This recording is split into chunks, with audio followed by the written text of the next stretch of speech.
જુઓ બાળકો, આપણે અહીં અંક કાર્ડ બનાવ્યા છે, બરાબર? વેસ્ટ માંથી બેસ્ટ. આ શેનું કાગળ છે? લગ્નની પત્રિકાનું. હા, તો પત્રિકામાંથી આપણે સરસ મજાનું ગોળ ડિઝાઇન કરીને એને અંક કાર્ડ બનાવી દીધો અને પછી આ રીતે મૂકીએ તો એ હલે, બરાબર ને?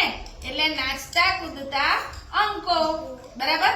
હવે એમાં આપણે ક્રમિક સંખ્યા પણ શીખી શકીએ, 1 થી 10 અને 11 થી 20.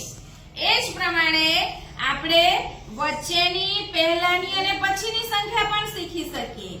ખ્યાલ આવ્યો?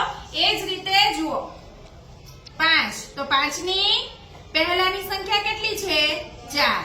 5 ની પછીની સંખ્યા કેટલી છે? 6. 4 અને 6 ની વચ્ચેની સંખ્યા કેટલી છે? 5. બરાબર ને? આ રીતે